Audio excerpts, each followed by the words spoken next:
সুপ্রিয় ভিউয়ার্স, আশা করি সকলে ভালো আছেন। আজকে নতুন একটা ভিডিও নিয়ে হাজির হলাম, রান্নার ভিডিও।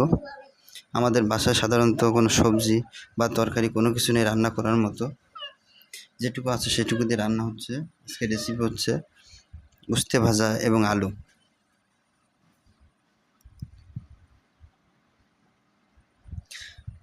আপনারা সকলে এই সমস্ত ভিডিও পেতে, রান্নার ভিডিও পেতে লাইক, কমেন্ট, শেয়ার করতে ভুলবেন না এবং সাবস্ক্রাইব করে সবসময় সাথে থাকবেন নিয়মিত ভিডিও পাওয়ার জন্য।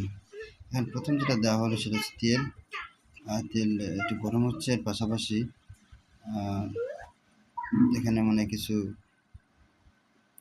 জিরে দেওয়া হয়েছে।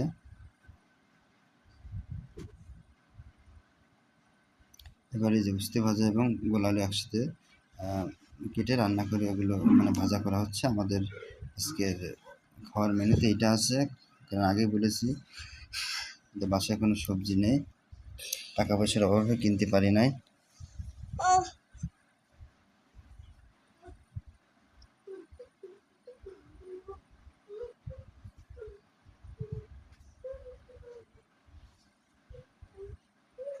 সেটা কিন্তু আস্তে আস্তে সিদ্ধ হচ্ছে। আপনার যেটুকু প্রয়োজন, যেটা প্রয়োজন সেটা দেওয়া হচ্ছে। লবণ, হলুদ আস্তে আস্তে সবগুলো দেওয়া হবে। লবণ দেওয়া হয়েছে, এবার আপনার দেওয়া হবে হচ্ছে হলুদ। হলুদ দেওয়া হয়েছে, এবার একটু নাড়াচাড়া করে দেওয়া হবে। তারপর কিছুক্ষণ জাল দেবে, জাল দিয়ে কষানোর জন্য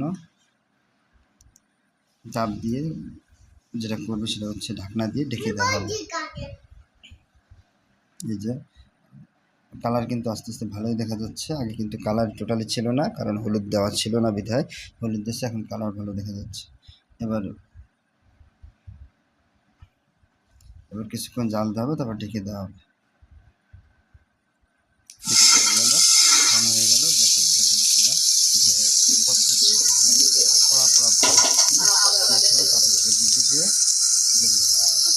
শেষ পর্যায়ে শেষ পর্যায়ে কিন্তু হয়ে যাচ্ছে আর কি। এখানে আমি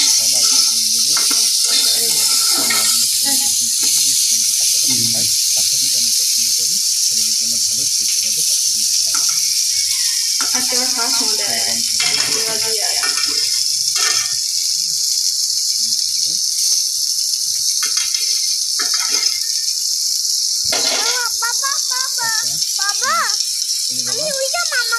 তুমি খাবা? খেয়ে নে বাবা,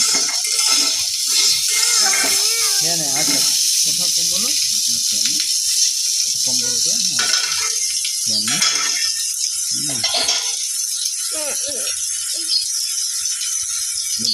ধন্যবাদ সকলকে নেক্সট ভিডিও দেখার জন্য। আমাদের জানাচ্ছি।